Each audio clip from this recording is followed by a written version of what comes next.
మీకు ఈ వీడియో నచ్చితే లైక్ చేయండి, సబ్స్క్రైబ్ చేయండి. శౌర్య హాస్పిటల్లో తన బెడ్ మీద కూర్చొని వాళ్ళ అమ్మ నాన్న ఫోటో చూసుకుంటూ, అమ్మ నాకు నిన్ను చూడాలనుందమ్మా, నువ్వు త్వరగా నా దగ్గర వచ్చేయచ్చు కదా అని చెప్పేసి అనుకుంటూ ఉంటుంది. ఇంతలో కార్తీక్ దీపాన్ని తీసుకొని హాస్పిటల్కి వస్తూ ఉంటాడు.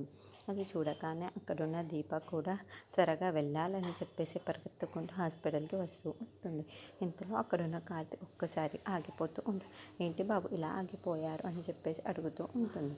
ఇంతలో అక్కడున్న కార్తీక్ మాత్రం శౌర్య అంటూ ఉంటాడు. ఇంతలో దీప లోపలికి వెళ్ళబోతూ ఉంటుంది. అది చూడగానే అక్కడున్న కార్తీక్ తనని ఒక్కసారి ఆపేస్తూ ఉంటాడు. ఏంటి బాబు ఎందుకు అడ్డుకుంటున్నారు మీరు అని చెప్పేసి అంటూ ఉంటుంది.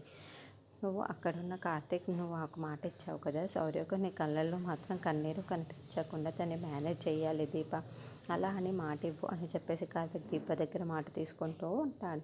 ఇంతలో అక్కడున్న కార్తీక్ అంతా నేను ముందు వెళ్తాను వెనక్కి రా అని అంటూ ఉంటాడు. అది చూడగానే అక్కడున్న శౌర్య మాత్రం నాన్న అని చెప్పేసి అంటూ ఉంటుంది.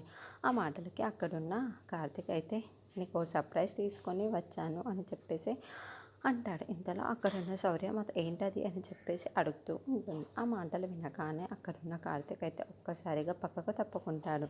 ఇంతలో శౌర్య వాళ్ళ అమ్మని చూసేసి అమ్మా అని చెప్పేసి తన దగ్గరికి చాలా గట్టిగా కౌగిలించుకుని ఉంటుంది.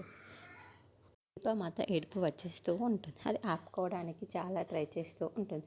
శౌర్య అని చెప్పేసి తనని చాలా గట్టిగా హగ్ చేసుకుంటూ ఉంటుంది.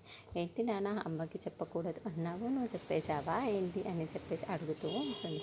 ఆ మాటలు వినగానే అక్కడున్న కార్తీక్ అయితే అవును నేను ఏడుస్తుంది అందుకే నేను చెప్పేశాను అని చెప్పేసి అంటూ ఉంటాడు. ఆ మాటలు వినగానే అక్కడున్న దీప మాత్రం చాలా బాధపడుతూ ఏడుస్తూ పక్కకు బుర్ర తిప్పేస్తూ ఉంటుంది.